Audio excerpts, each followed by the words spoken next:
All right. Well, here we are once again. Thankful that we're able to be here. Thankful the Lord is blessed. And, we're not guaranteed another day, another hour. But here we are. The Lord is blessed and protected. The Lord has provided. Thankful for it. We want to be ready for whatever the Lord sends our way, but we want to be ready for the Lord to come back. When you look at this world, I'll tell you what, there is a lot going on in this world. And I told somebody recently that I don't know when the Lord's coming back. I don't know if it's right away or 100 years or 1,000 years. I don't know, right? But I will say that everything that I see in the New and Old Testament that needs to be fulfilled in order for His return to come has happened. So we need to be sure we are ready. We don't want to be like those that just get lulled into a sense of day by day, right? We don't want to be like those that stick their head in the sand. But we need to be living today as if our Savior was coming back right away. And are we ready? Have we done what He has asked us to do? Have we talked to those people that He's laid on our hearts? Are we living in a way that brings Him glory? Right? He's coming back. He's coming back for me no matter what, right? But man, I would much rather that He comes back and finds me being faithful, finds me being out there telling people about Him, right? And so we just want to make sure that we're doing what we're supposed to be doing and ready for His return. All right. Brother Philip's talking a little bit about some of that in Sunday school class. Started a series, a little bit of a lesson about the verses that talk about the Lord's return. And practically, I like the approach he's taking because he's talking about practically what does that mean for us as Christians. When we talk about the day of the Lord coming, what does the Scripture say? And he's already covered some really good examples of the Bible talks about the Lord coming back, and it talks about us abiding, right? And so he's given some examples of those things that we should be doing and how that promise of the Lord's coming should be affecting us. All right, but that's actually not what the message is today. So let's take our Bibles, if you would. We're going to take a break this afternoon from the book of Matthew, and I would like you to turn over to the book of Daniel. The book of Daniel. It was kind of neat as we went through, we went to the Bible Institute this week at Independence Baptist Church, and after one of the services on the way home, the girls asked me, "Who is your favorite Bible character?" And I told them, I am not good at picking favorites. I have trouble picking one. And they clarified their statement. Who is your favorite Bible character other than the Lord Jesus Christ? And I said, well, I'm going to have trouble narrowing it down to one. I said, but I'll give you a few of them. Shadrach, Meshach, and Abednego. Pretty close to the top for me. Daniel. Very close to the top for me. Those four guys, I love. The little we know about Shadrach, Meshach, and Abednego is very powerful. What we know about Daniel, the things the Lord revealed to him, not only the way he lived his life, but he was a messenger that the Lord used to share with us some stuff that's coming, or some of it that has come. So those guys are high on my list. And then the next night, Brother Doug, I think it was, brought a message about Shadrach, Meshach, and Abednego.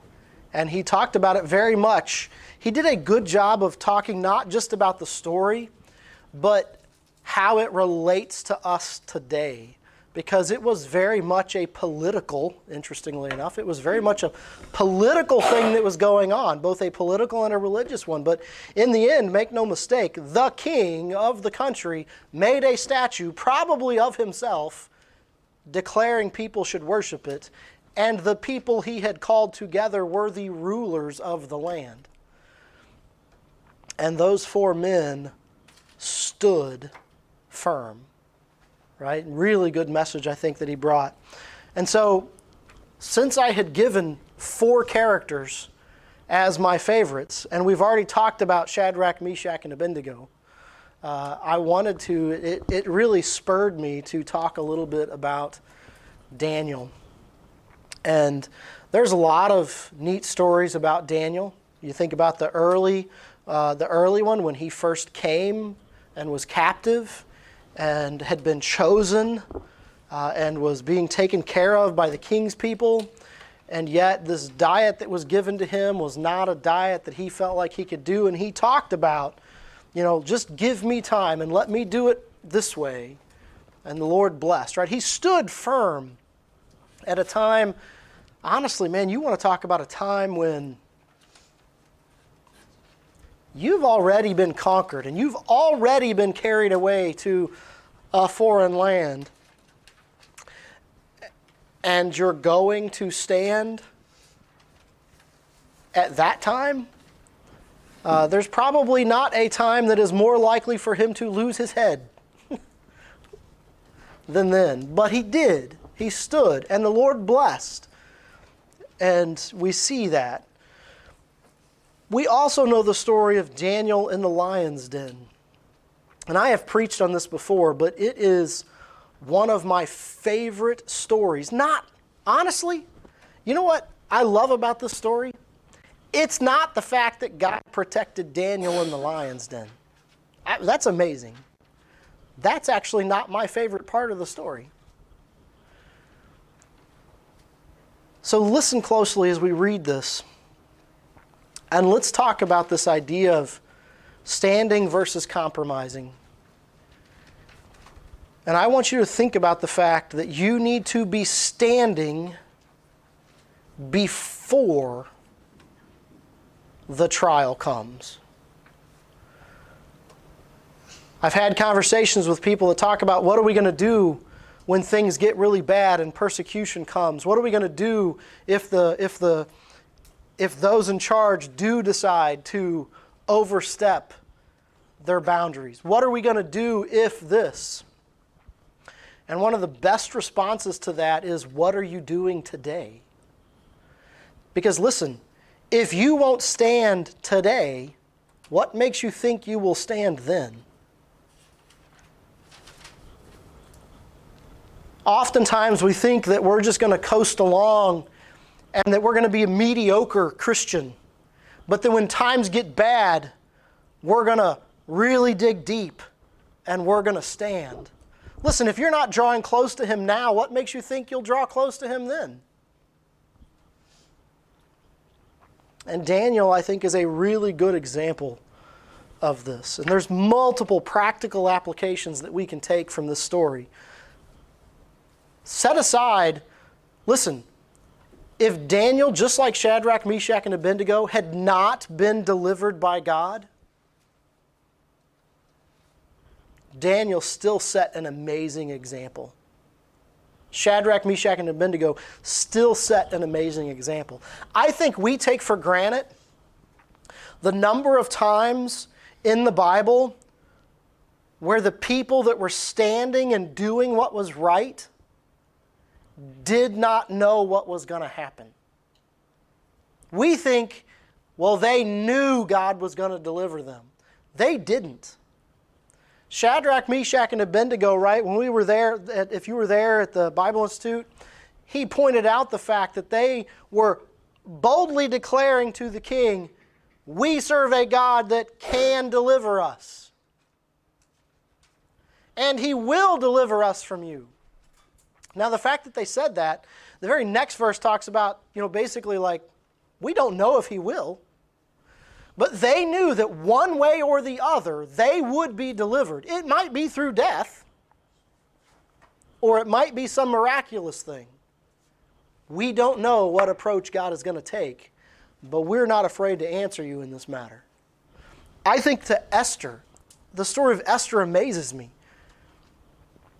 She basically says, you pray and fast about this, and I'm going to go into the king. And if God saves me, He saves me. The implication of that is He may not. But this is what He wants me to do. This is what I'm going to do. I think we sometimes underestimate how much these people knew was going to happen. Are there times when God had revealed to them what would happen? Sure. But there's just as many times where they didn't know what was next. But they knew who they served. So listen for all of that as we read through Daniel chapter 6. Daniel chapter 6. It pleased Darius to set over the kingdom 120 princes, which should be over the whole kingdom, and over these 3 presidents, of whom Daniel was first, that the princes might give accounts unto them, and the king should have no damage. So you look here, Darius comes along, and as he looks at his kingdom, he decides that he is going to set up 120 guys to be in charge of different aspects of this government. He's setting up these princes, and he's putting them across the whole kingdom. And they are to do the king's bidding. And then, over those 120, he puts 3, we're going to call this supervisors and managers. Right? You got all these supervisors, and you got 3 managers. And then you got the king. Think about it that way, right? And we can maybe associate with that a little bit more. You got these 120 guys, they're out there, they're leading at the level of working with the people. And then you got 3 of them that are leading the leaders. And they're reporting to the king directly. And the king is expecting these 3 guys to work with these 120 and to give account, to make sure that everything the king needs happening is happening and that there's no harm being done to the king. Okay? So he's got this hierarchy that he's created. And within this hierarchy, Daniel is one of those 3. Now, in being one of those 3, it talks about him being chief or being first of these. Listen to verse 3. Then this Daniel was preferred above the presidents and princes, because an excellent spirit was in him, and the king thought to set him over the whole realm. He's already in a really high place. 120 guys, 3 guys over them. Daniel stands out even among those 3, to the point where the king is thinking about maybe there should be another level. And Daniel's that guy. It'd be like inserting a vice president in that chain that I talked about. You got your supervisors, you got managers, you got your CEO. Well, now we're going to stick a vice president in the middle of that. He's looking at Daniel thinking, I might just put this guy in charge of all of it. But why was he looking at Daniel that way? Because Daniel had an excellent spirit. Daniel was known as a guy who was honest. He was known as a guy that, when you look at him and how he was looking to put this guy in charge, and he was known as an excellent spirit, he had the right heart. He had the right attitude. He was a hard worker. He was gonna do the right thing. The king trusted him. Now let's just stop and think about this for a little bit.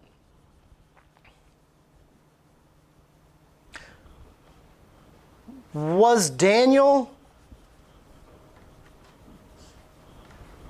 a foreigner? Daniel wasn't even from this place. Daniel had been taken captive from a foreign nation long ago. But he had proven himself over and over and over again to other kings, Daniel had become somebody that was known, somebody that had an excellent spirit. Listen, he was building his reputation. He was building his witness. He had a good testimony among people. I also want you to think about the fact that he had been able to do this while being involved in the highest ranks of politics. From his very first entry into Babylon, when he was taken, right? He stood. But he stood with the right heart and the right attitude. He wasn't hateful when he stood. You look back at the beginning of Daniel, he did it in a kind, compassionate way.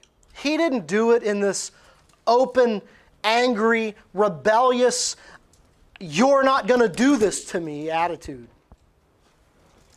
He came pleading his cause. And I think he had continued to do that. Because by this time, now a different ruler, and yet you still find Daniel up here in the ranks with much trust given to him.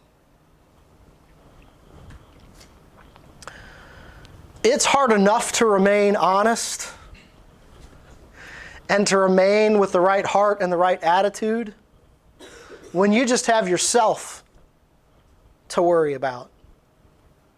But then to be put in a place of authority and a place of power, and to be around all of these people that are also in positions of power, and many of them shouldering and pushing and shoving to see how high they can get within that hierarchy.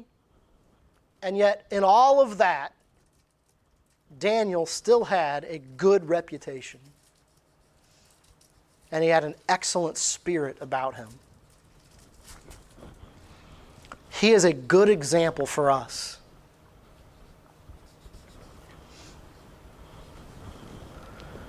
Again, I want you to know, I'm saying all this because I want you to notice that Daniel was like this long before he was faced with having to go into the lion's den.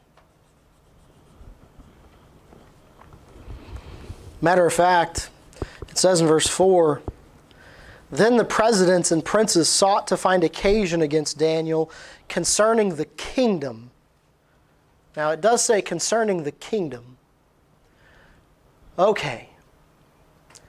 This guy is over all these 120, him and 2 other people. But we know the king leans toward Daniel. You can almost see that these people sensed. Right now it's the 3. It's soon to be the 1. We need to get rid of him. Jealousy, grab for power, maybe resentment over the fact that this guy from Israel, this guy from Judah, he's done all this. We don't want him in charge. Listen, you don't think that they knew his history? Wasn't that long ago that whenever Shadrach, Meshach, and Abednego wouldn't bow, what was it they said? Well, you've got some Jews that won't bow. Oh, they knew these guys' history. They knew who they were and where they were from. So they decide that they're going to find an occasion against Daniel. They go looking. Listen, the more you become in the spotlight, the more that people, a broader range of people see you, the more influence you begin to have, the more people are going to dig. And they are going to be looking for something. I'm afraid to say that we probably I'm kind of embarrassed sometimes at how far they wouldn't have to dig to find something sometimes. Because listen, I got a bad attitude some days. I'm working on it. But listen, they said, we got to find something with Daniel, and we are going to take it to the king. And so they started looking. Well, is he breaking this law? Nope. Is he breaking this law? Nope. Is he following this statute? Is he following this command? What about this? Nope, nope, nope. They actually got to the point where they could not find anything to accuse him before the king. The latter half of verse 4 says, but they could find none occasion nor fault, for as much as he was faithful, neither was there any error or fault found in him. All those years of living in a foreign country, all those years of being in a position where he as a foreigner is having to be in these political situations and be in these situations. He has even had an exchange of government. He's been through a transition, we'll just call it transition. And yet through all of it, they haven't been able to find anything to accuse him before the king. Verse 5. Then said these men, we shall not find any occasion against this Daniel, except we find it against him concerning the law of his God. You know, as they knew Daniel already, and as they dug more into Daniel's life, and they tried to dig up some dirt from a social perspective and from a civil perspective of how can we accuse him? Surely he's breaking the law somewhere. Now, maybe these guys thought they could find something on him because they each knew that within themselves, they weren't what they should be. But at the end, they couldn't find it. But here's what they learned about Daniel. We have learned enough about Daniel to know that he is going to be faithful, and he is going to try to live the way he should live and abide by the laws of the land and have the right heart and attitude towards things. And if we are going to cause him to fail, there's one area of his life that we know he will not bend on. And that's dealing with the law of his God. He didn't only have a reputation of being of an excellent spirit. He was known as a man who was going to follow God. He was going to listen to God's law and God's commands. They knew enough about him and learned enough about him to know that Daniel did not take God's law lightly. And then they had this idea. Well, if we can pit our government against his God, we can get him. What I love about Daniel, Daniel understood what the New Testament actually talks about civil governments and how that God has put them in place and we are to be subject unto them. But Daniel also understood that when that crosses over and it becomes a decision of whether I'm going to follow God or I'm going to follow man, then and only then do you keep doing what you are already doing. And I say it that way because that's what Daniel did. When this law went into effect, he didn't start doing a bunch of stuff that he wasn't doing before. He just kept doing the things he was already doing.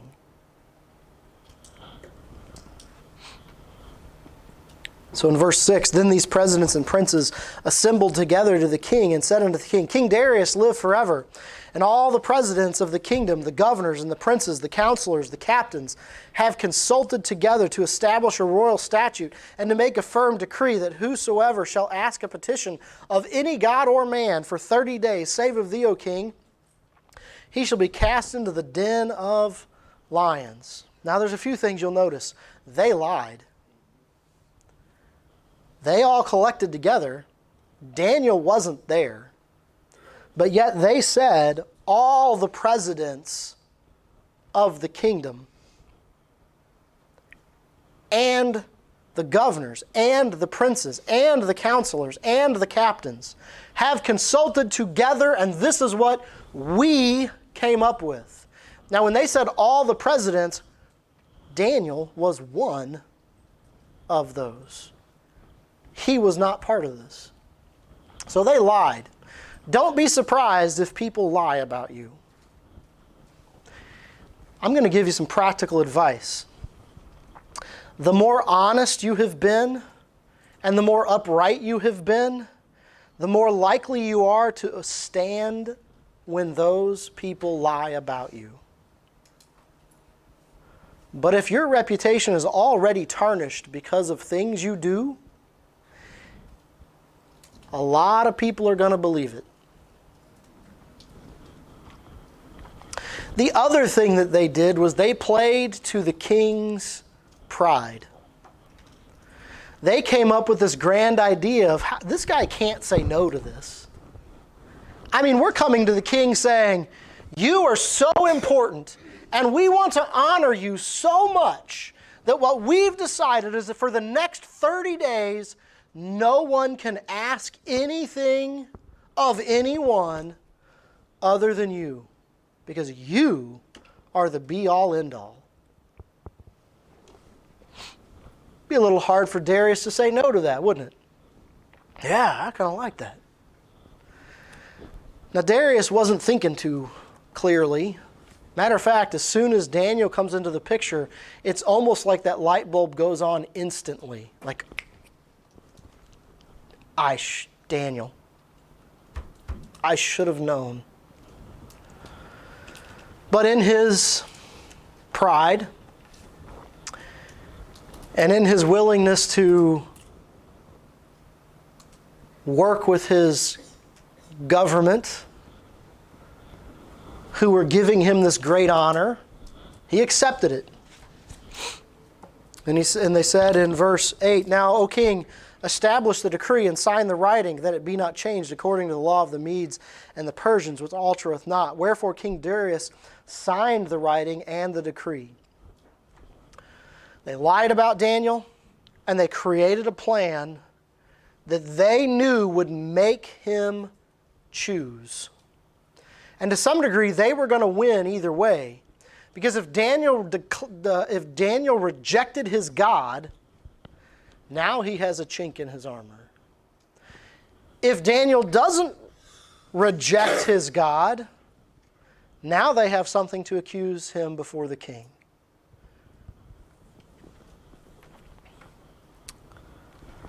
So in verse 10, Now when Daniel knew the writing was signed, he went into his house, and his windows being open in his chamber toward Jerusalem, he kneeled upon his knees 3 times a day and prayed and gave thanks before his God as he did aforetime.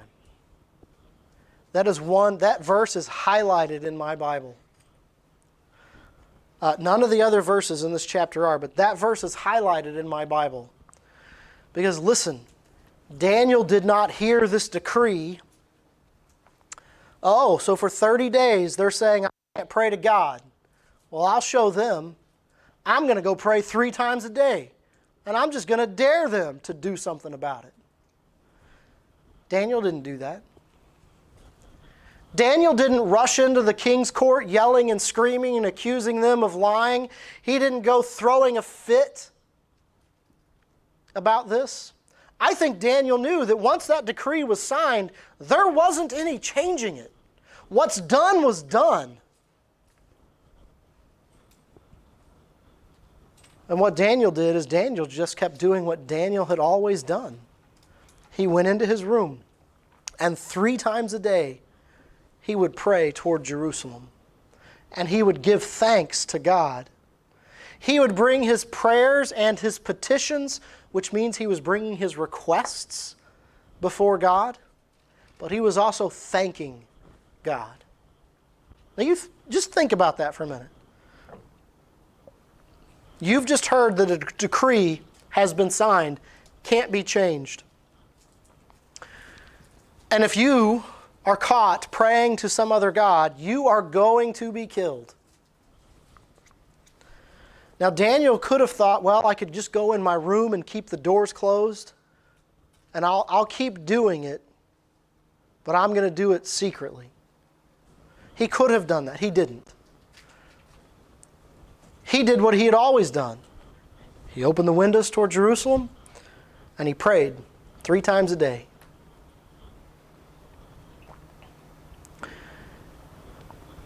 Under threat of death. Don't think that Daniel was thinking, oh, well, I'm president. I'm one of the 3 presidents. This rule doesn't apply to me. Or Darius isn't going to do this. I don't think from the context that he thought that at all. I think he fully knew what was probably going to happen. But no one was going to tell him that he couldn't pray to God. But don't forget, it isn't that Daniel suddenly grew this deep desire to pray 3 times a day with his windows open toward Jerusalem. The Bible is very specific. Daniel did what Daniel had already been doing. You don't generally see a whole lot of examples of somebody that is super weak in the faith suddenly becoming ultra strong in the faith overnight just because persecution came. Now, I will say, persecution does sometimes build our strength. You kind of see that sometimes, right?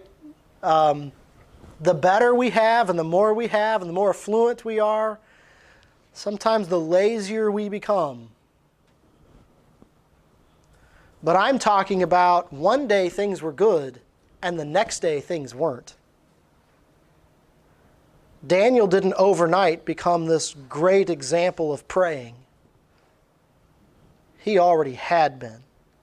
Don't you think that as these people dug into Daniel's life, trying to figure out what they could get him on, don't you think they noticed him 3 times a day, opening his windows and praying toward Jerusalem? They knew he was going to do this. That's why the decree was so specific.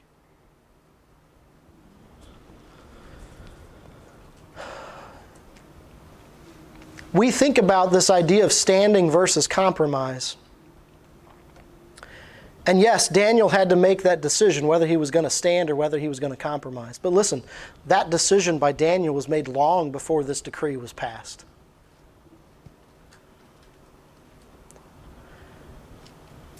So if you're thinking within yourself, how are we going to stand if persecution comes? If somebody's asking you, what do you want to do? What are we going to do about where this stuff is heading? Before you rush off and start trying to create and dedicate your life to political strategies to change the course of some of this, maybe your first focus should be, am I living before God the way I should right now? Listen, we got elections in a few days. I'm not encouraging you guys to not take part in that. I'm not encouraging you guys to not take as American citizens, we live in a country where part of our responsibility is to vote. We're supposed to be engaged. It's the form of government we have. I'm not up here telling you don't do that. Daniel was in the government. Now, it may not have been of his own choice. Daniel was in the government. I'm not saying don't be a part of that. I'm saying today, while things are okay, have you drawn close to God? Are you praying faithfully? Are you studying faithfully? Are you doing the hard things now? Daniel already was.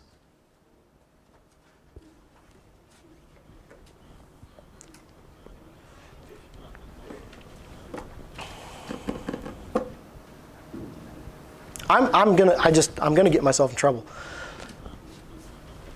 Listen, be active, be engaged from a political perspective if that's what the Lord's leading you to do, and at a minimum, do the stuff you're supposed to be doing as a citizen of the U.S. But listen, Daniel, I think sometimes the modern American Christian looks at Daniel and says, well, this is his fault. If he'd been doing more to be actively and politically engaged, maybe we never would have come to this point. Listen, Daniel was actively engaged. It didn't stop this from happening because man is wicked. Men are full of greed and a hunger for power. Do what you can do, but you better be placing your faith and trust in God.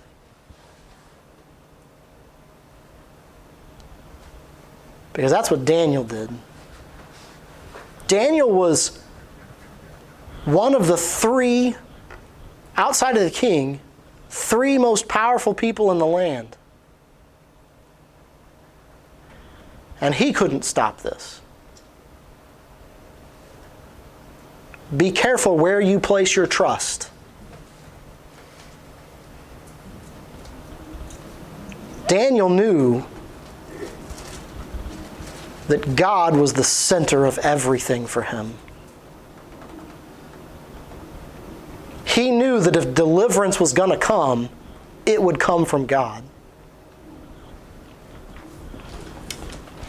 I'm afraid too many times we take all of our time and our energy and our resources and we want to focus them on politically changing this world. And oftentimes what's sacrificed in that drive, even though it's done under the banner of Christianity, oftentimes what's sacrificed in that drive is your Bible study time and your prayer time. And maybe even because sometimes we get to the point where the end justifies the means, our reputation starts to suffer. We start to claim things or post videos that are only half-truths, half-factual, manipulated, things left out to make it drive home the point that we want it to drive home. And what happens in that? We tarnish our reputation.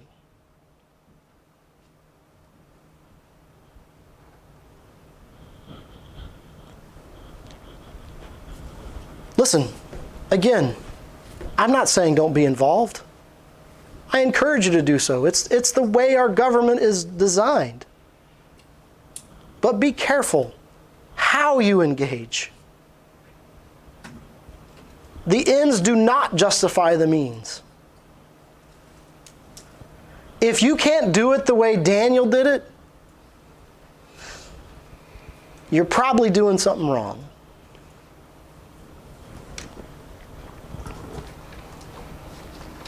Verse 11, then these men assembled and found Daniel praying and making supplication before his God. Then they came near and spake before the king concerning the king's decree. Hast thou not signed a decree that every man shall ask a petition of any god or man within 30 days, save of thee, O king, shall be cast into the den of lions? The king answered and said, this thing is true according to the law of the Medes and the Persians, which altereth not. Then answered they and said before the king, Daniel, which is of the children of the captivity of Judah, regardeth not thee, O king, nor the decree that thou hast signed, but maketh his petition 3 times a day. Then the king, when he heard these words, was sore displeased with himself. He knew. You get the idea that as soon as they started talking about Daniel of the captivity of Judah, and that 3 times a day, it's like he knew. And he was sore displeased with himself. What have I done? This is a man that trusted and liked Daniel. And in his pride, he put Daniel in a bad place. I think it goes to show again the reputation that Daniel had, because they didn't have to explain what they meant when they said that 3 times a day he makes his petition. You get the idea the king knew exactly what they were talking about when they said it. I forgot about that. Verse 14. Again, when the king heard these words, he was sore displeased with himself, set his heart on Daniel to deliver him. And he labored till the going down of the sun to deliver him. Then these men assembled unto the king and said unto the king, Know, O king, that the law of the Medes and the Persians is that no decree nor statute which the king established shall be changed. Then the king commanded, and they brought Daniel and cast him into the den of lions. Now the king spake and said unto Daniel, Thy God, whom thou servest continually, he will deliver thee. I'm telling you, I don't know what conversations had happened between Daniel and the king, but Darius knew enough about Daniel's beliefs and about the God that he served that he was able to tell Daniel, I think the God that you serve will protect you.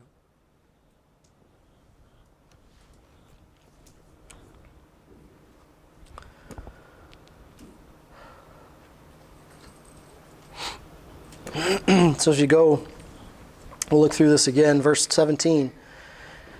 And a stone was brought and laid upon the mouth of the den, and the king sealed it with his own signet, with the signet of his lords, and the purpose might not be changed concerning Daniel.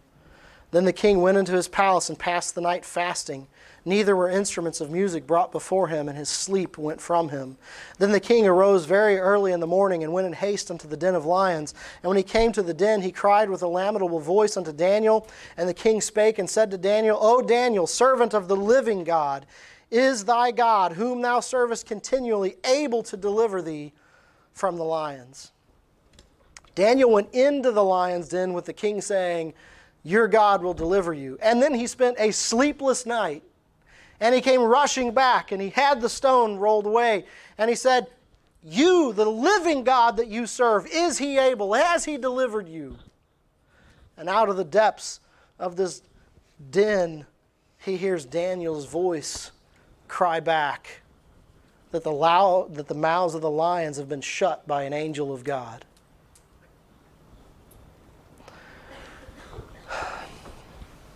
Daniel lived before God the way he should before this happened.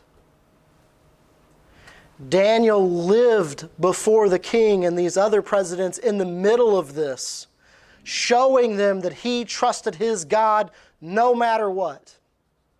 And that as faithful as he had been to this kingdom, and as honest as he has been, and as much as he had followed the commands of the laws of the land, he would not go against his God. And this king, who already held Daniel in high regard, who already seems to have held Daniel's God in high regard, now has an even better witness of what Daniel's God can do.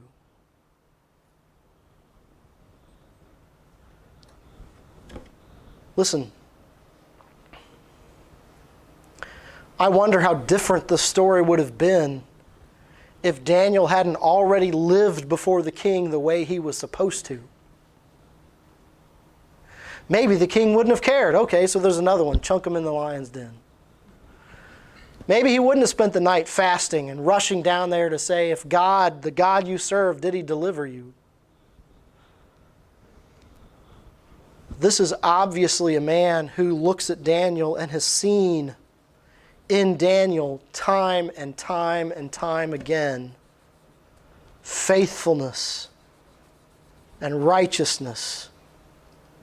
And he knows that Daniel holds God's commands in high regard. He has seen Daniel be faithful.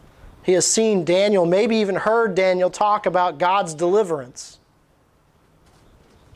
And now he gets to see it firsthand. Now we know the rest of the story. Daniel's taken out of the lion's den, and all of those guys that did all this planning are thrown in the lion's den after Daniel's taken out. And those lions who didn't want anything to do with Daniel are suddenly really hungry.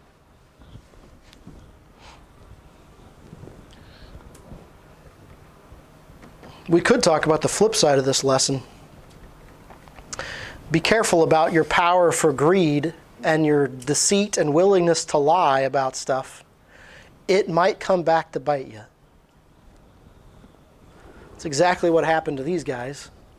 The very thing, the very trap that they had laid is the very trap they fell into. I think there's a verse that talks about digging a pit and falling in it yourself. That's what happened to these guys. Listen, I will tell you, God delivered miraculously Shadrach, Meshach, and Abednego. He miraculously delivered Daniel. You need to know He doesn't always miraculously deliver. I've talked about it before. James was killed with the sword. There's others that we're told of that were driven into the caves in the wilderness and suffered famine and persecution. People were burned, torn asunder. Not every time does God provide that miraculous deliverance. But you get the idea that Shadrach, Meshach, and Abednego, Esther, Daniel, and so many others, they were willing to stand whether God provided that kind of deliverance or not. It's easy to stand when you know you're going to be okay.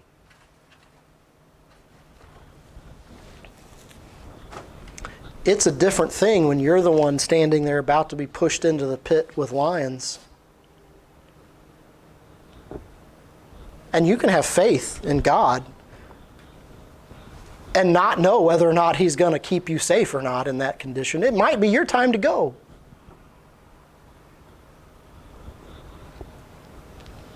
But you are not going to handle that situation well if you have already not been praying and studying and drawing close to God. Those people that were able to be burned at the stake and torn asunder, they didn't suddenly draw close to God the night they were in prison waiting death. They weren't able to decline and say, no, I will not reject my God, because they were mediocre. You need to draw close now. You need to serve Him now.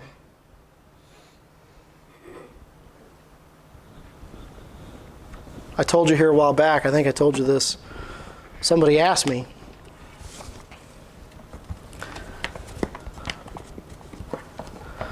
how are you going to prepare for when they come to get you? Because they'll come eventually. How are you going to prepare? How are you going to protect against it? How are you going to keep it from happening? I can't. Yeah, there's some stuff I can do and should be doing. In the end, I can't stop it if that's what's going to happen. So if you want to know how I need to be preparing for that day, it's being here, now, when I can be, and holding it faithful, and holding it important, and trying to make sure I'm here every time I possibly can be. It's making sure that daily I'm opening His Bible and reading it, that I'm praying to Him continually, that I'm trying to learn more about Him, that when I'm faced with situations, that today I'm reacting with, well, what does the Scripture say about that? that I react by asking God, as Brother Philip's been going through Nehemiah, that when he was faced with something, he prayed about it. He prayed about it for months. And then the moment an opportunity came, he prayed again. Nehemiah had been preparing for that moment when the king would say, "What can I do to help?" He'd been praying about how the Lord was going to open doors. And when he saw it, he still prayed. And then he did it. That's the answer we should have. Prepare now by drawing closer now. Seek Him now. Not later, now. All right, we're going to end there. Brother Philip, if you would, come and lead us in a song of invitation.